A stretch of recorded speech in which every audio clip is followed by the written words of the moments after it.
সম্পর্কের মধ্যে কখনো ইগো এবং অহংকার ধরে রাখতে নেই। সম্পর্কের মধ্যে ইগো এবং অহংকার থাকলে সেই সম্পর্ক কখনোই টিকে থাকে না।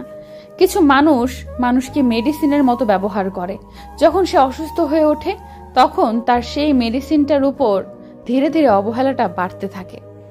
যিনি দিতে শেখেননি তিনি আসলে কিছু পেতেও শেখেননি।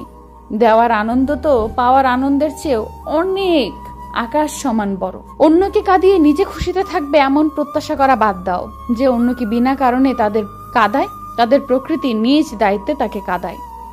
সত্যের পথ ধরে চলতে গেলে হয়তো অনেক কষ্ট হয়, তবে পথ চেয়ে সে সত্যের আলোয় আলোকিত হয়ে সকল কষ্টই দূর হয়ে যায়। কঠিন অসুখ যা চাইলেই বোঝানো যায় না, দেখানো সম্ভব হয় না। এখানে না সান্ত্বনা কাজে আসে না ভৎসনা। আপনি পাশে থেকে অনেক কিছুই বলে একাকার করে ফেলতে পারেন, কিন্তু যার মনে ঝড় চলছে তার জন্য সে ঝড় সামাল দেওয়াটা জটিল ব্যাপার। ইচ্ছে করলে যদি সবটা সামলে নেওয়া যেত তাহলে কেউ কষ্ট পেয়ে পাথর হয়ে থাকতো না।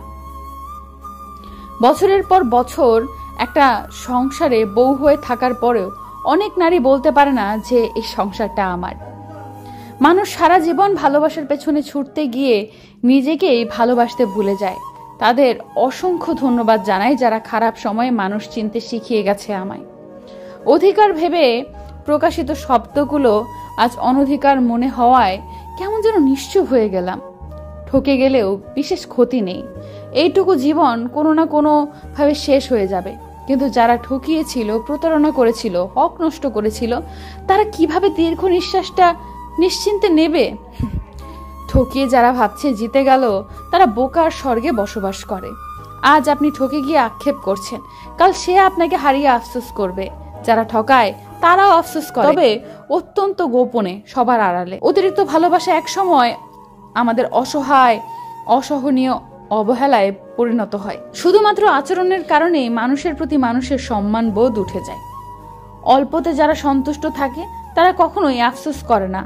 আফসোস তো তারাই করে যাদের অল্পতেই কিছু হয় না, অল্পতেই তাদের মন ভরে না, তারাই তো ছেড়ে চলে যায়।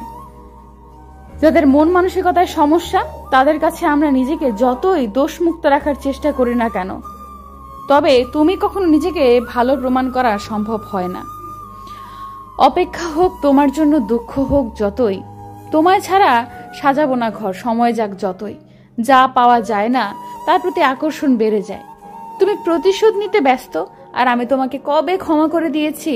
তুমি আমাকে অপমান করছো আর আমি তোমাকে এখনো সম্মান দিচ্ছি। মানুষ ব্যবহার শিখিয়ে দেয়, অথচ সেই ব্যবহার উল্টো করে নিজেই একসময় দেখিয়ে দেয়। কখনো অন্যকে ভালো রাখতে গিয়ে নিজে খারাপ থাকবে না। দিন শেষে দেখবেন সবাই ভালো আছে, সবাই নিজেকে নিয়ে ব্যস্ত, কিন্তু আপনি যে ভালো নেই তাতে কারোর মাথা ব্যথা নেই। মুনাফিকের